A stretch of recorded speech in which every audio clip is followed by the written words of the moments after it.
Good morning po sa lahat. Ako po si Yang Santiago, founder and CEO of Tuktok North at mahigit 2 dekada ng OFW. Nagbabalak ka rin bang mag-cross country dito sa Europe? I think para sa iyo tong video na to. Kaya tapusin mo hanggang dulo at meron akong 3 tips na ibabahagi sa iyo. But before that, may kukwento muna ako sa iyo. Actually, out of plan talaga yung pagpunta ko dito. Kasi talagang wala na akong plano na pumunta pa sa ibang bansa. Yung kaibigan ko talaga yung pinupush kong pumunta dito dahil sabi ko may mga kaibigan naman ako dito, so sila na ang bahala sa kanya. So ako, nakaplan talaga na uwi na ng Pilipinas. Magpo-for good na ako dahil na-establish naman ng business sa Pilipinas. So, yun na lang kako yung gagawin ko. Ako na lang yung magmamanage. Siguro naman kako ay magiging maayos siya dahil may experience naman na ako sa pag-business. So, sabi ko sa sarili ko, this will be the time na after my 4th contract, for good na ako. Dahil feeling ko ba parang deserve ko nang magpahinga, deserve ko naman na umuwi, deserve ko naman na siguro makasama yung pamilya ko. Yun yung mga feeling na meron ako nung time na yun. Kaya sabi ko, tama na, enough na. Total, sabi ko, nagawa ko naman na lahat siguro yung best ko. So, tumawag ako sa family ko nung time na yon. Tinanong ko sila, as in talagang tinanong ko sila kung pwede na baka ako rin akong umuwi. Umuwi na after this contract. Sumagot naman ng yes, pero parang tumagal siya ng parang 5 minutes or 3 minutes, mga ganon yung range ng pagsagot nila bago sumagot ng yes. Pero sa akin kasi malaking impact kasi sa akin yun eh. Yung hindi mo pagsagot ng instant, medyo ano yung impact sa akin. Kaya napaisip ako nung time na yun. Hindi pa ba sapat? Yun yung naging question ko. Sabi ko, nalungkot ako as in talagang parang yung feeling ko na gustong-gusto ko nang umuwi tapos hindi pa sa kanila, parang hindi pa sapat, parang gano'n. So, months later, nagkaroon kami ng meet and greet ng mga kasosyo sa Taiwan. So, hindi ako mapakali. Talagang tinanong ko 'yun na sabi ko, "Pagka ganito ba na naka-establish na ako ng business sa Pilipinas and ito naman ginawa kong naging side hustle ko yung pag-o-online business ka ako dito sa Taiwan, parang okay naman na kako na umuwi ako kasi naka-establish naman na yung business sa Pinas. So, okay na." Kaya lang ang sagot din sa akin, "No, big no. Stay wherever you are." Sabi niya sa akin, mag-business ka diyan ng scalable na negosyo. Yung masasabi mo na sa'yo talaga na ikaw yung nag-put up na ng business na kahit anong mangyari hindi siya mamamatay at puwede mo siyang mapalaki. Yun yung tandang-tanda ko na mga sinabi niya sa akin. Kaya sabi ko na medyo nalungkot na naman ako. Sabi ko, "Ba't gano'n? Parang kulang pa ba?" Yun yung mga question sa akin nun na sabi ko lahat ginawa ko na, eh. Yung while working sa company na pinapasukan namin like 12 to 16 hours kami nagtatrabaho sa company dahil 8 years akong naging graveyard shift. As in talagang puro panggabi yung trabaho ko, never ako naging pang-umaga. So yung prone ka talaga sa nung mga time na yun yung sakit na brain aneurysm. Sabi ko baka magkasakit pa ako dito. Parang gusto ko na lang din umuwi para ma-experience ko naman na makasama yung pamilya ko.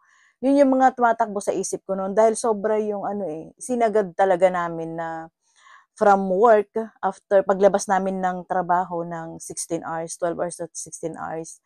Yun yung mga times na ginugugol namin sa business namin, like sending and receiving packages, pagde-deliver ng mga order ng mga workmates, lahat as in talagang yung sa payment, lahat ginagawa namin yung mga oras na natitira sa amin, after ng work namin.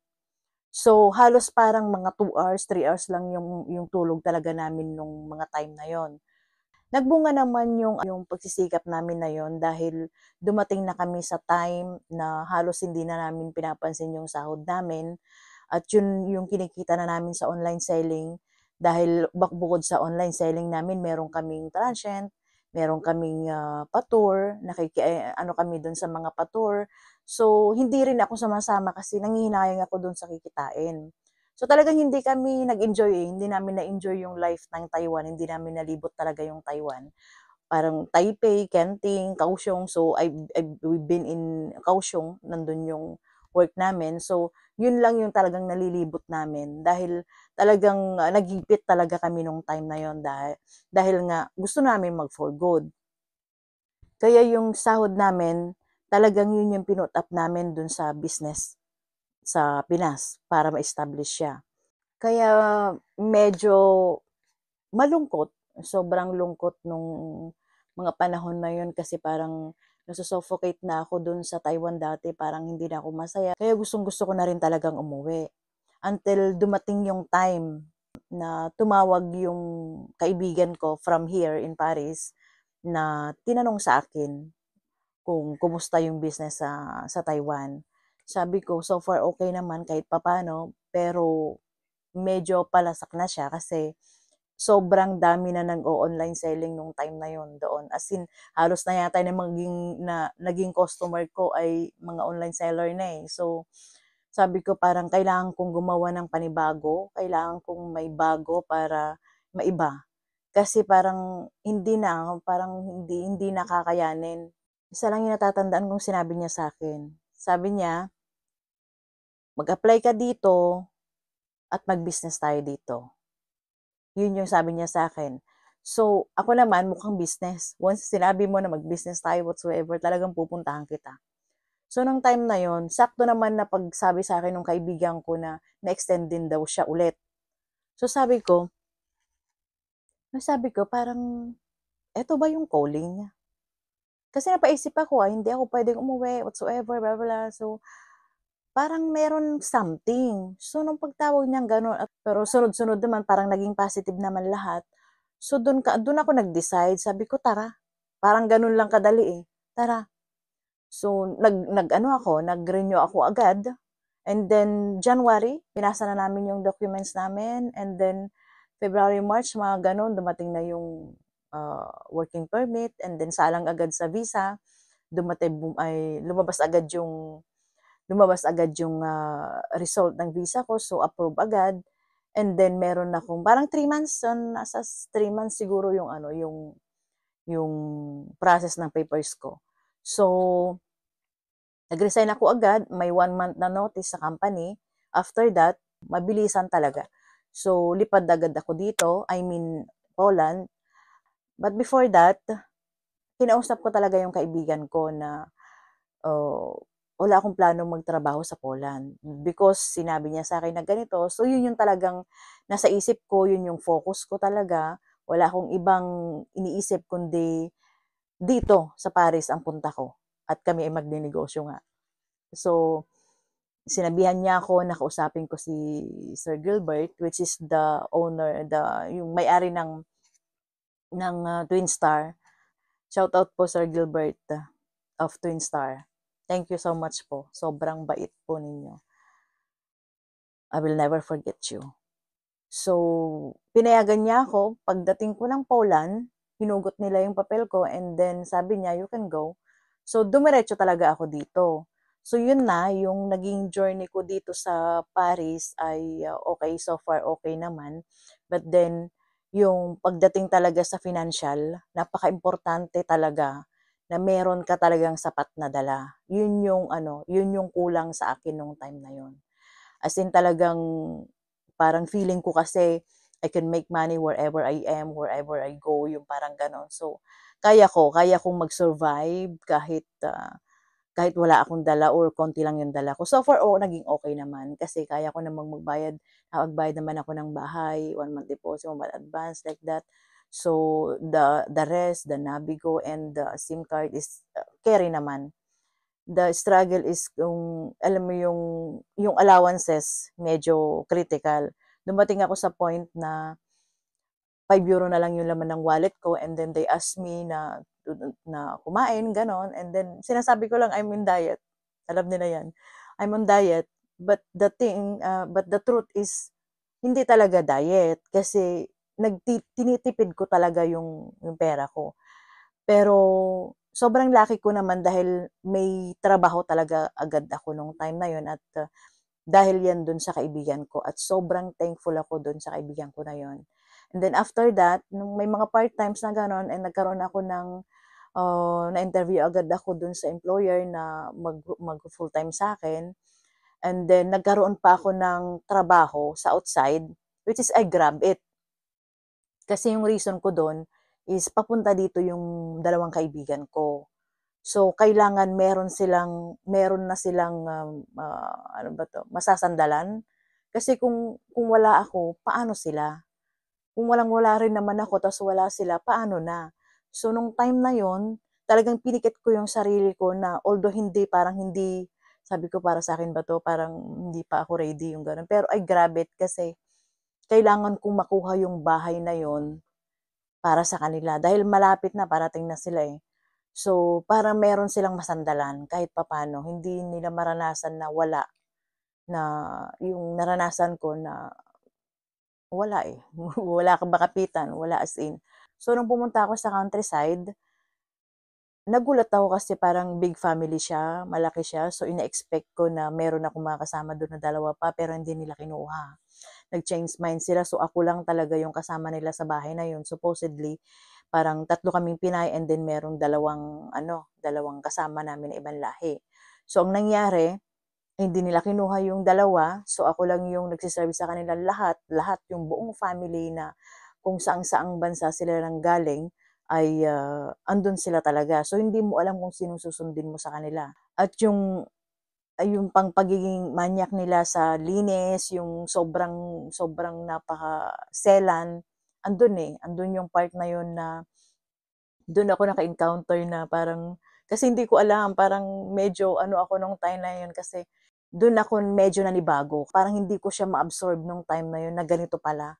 Tapos naghi-hysterical sila, may makita lang silang parang butil ng kanin sa lapag o whatsoever, naghi-hysterical talaga sila. Tapos sigawan, kaliwa't kanan na utos, mga gano'n. So sabi ko nung time na yun, kaya ko 'to para sa kanila. Tapos nung time na yun is may COVID talaga ako. Ang hindi ko talaga yung part na hindi ko kinaya kasi kaya ko yung trabaho. Walang problema sa akin, kakayanin ko lahat 'yan. Ang naging struggle sa akin nung time na yun is yung tulugan ko talaga. Ang sabi kasi sa akin is may sarili akong kwarto or meron talaga akong tulugan na maayos. Kasi siyempre dito hindi naman sila gano'n, eh, hindi naman sila kagaya ng sa Middle East whatsoever na nangaapi. Wala, ano dito fair ang ano dito. So, hindi ko in-expect na gano'n yung magiging tulugan ko, yung dun sa may shower room na mayroon siyang kasi they come and go, people come and go sa room na yun kasi shower room siya, eh. So, may mga kwarto-kwarto dun na shower room and then sa dulo meron siyang laundry area. So, kasama dun yung mga washing machine, may bed dun na maliit. So, dun talaga ako nagkuwarto sa ano na yun, sa laundry area na yun at sobrang init dahil summer nung time na yun, sobra-sobra yung init.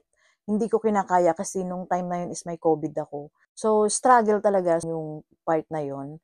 Pero, yun na nga, yung tiis, talagang tibay ng loob kasi alam mo na meron kang goal, meron kang pino-fokusan na kailangan makuha mo 'to kasi may nakaplan, eh, nakaplan lahat, eh.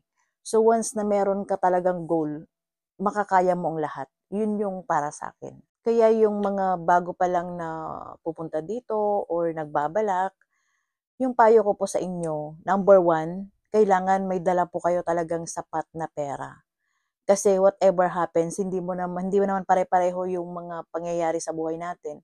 Maaring ako o siya ay madaling makakuha ng trabaho, maaaring hindi yung iba. So, at least tumagal ka man ng 1 to 3 months is meron ka talagang pera. Kasi may mga bagay ka pang kailangang i-adjust, eh, mag-a-adjust ka pa. So, unang-una kasi kailangan yung bahay mo nababayaran mo siya. Kasi napakaimportante na yung bahay dito. Napakahirap maghanap. Mas mahirap pang maghanap ng bahay dito kaysa trabaho. So once na merong nag-offer sa'yo ng bahay na gano'n, na matitirahan mo, so of course kailangan mong magbayad, kailangan mong kumuha ng Navigo mo, ng SIM card mo, whatsoever, blah, blah, blah, blah. So, maraming kailangan mo i-consider, pagkain mo, kailangan may sapat kang pera, lalo na kung wala ka namang mga kaibigan dito. Importante talaga na meron kang dalang pera. Yung sapat, at least mag-struggle ka man, kaya mo. Pangalawa, kailangan yung tibay ng loob, yung pasensya. Kailangan meron ka nun.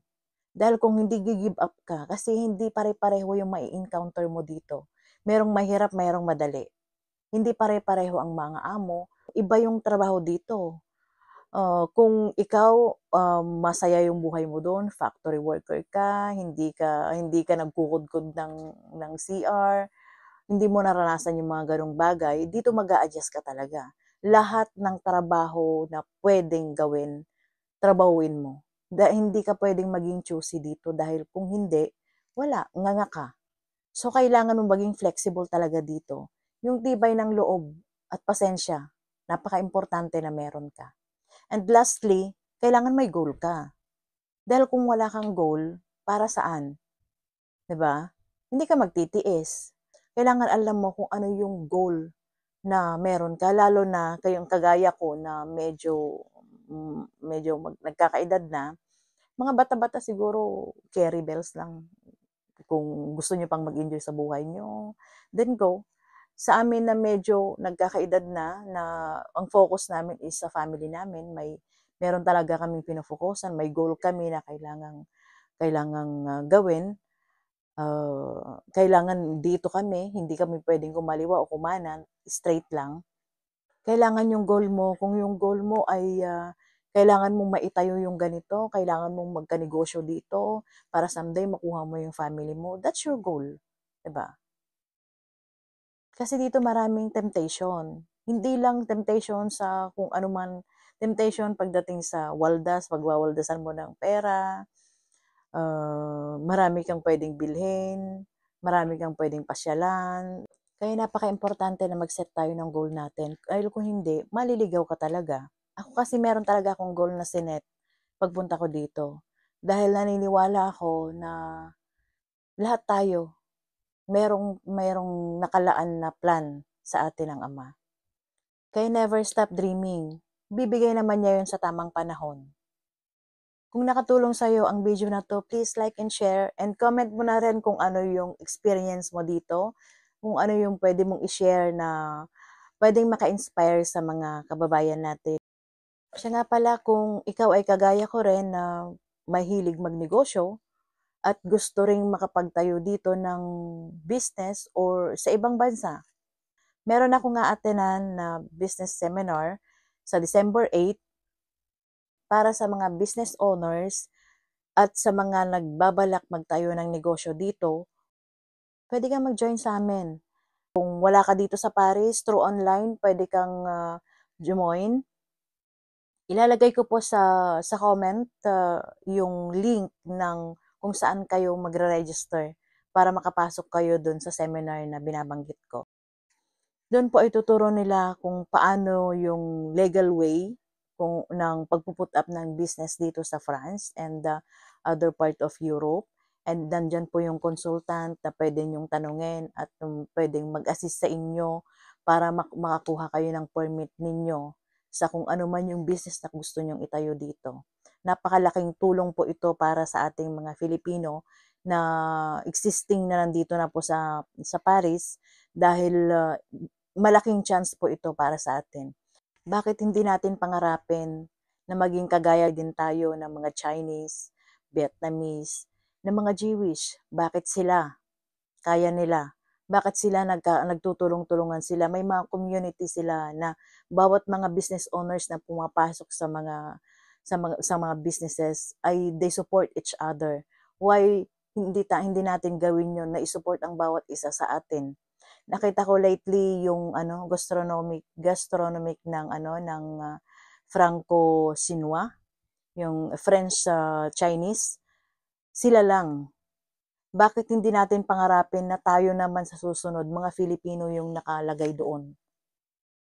Magtulong-tulong tayo. Put up your own business dito napakalaking bagay na meron ng community dito na pwedeng tumulong sa atin para makapag-put up tayo ng sarili nating business.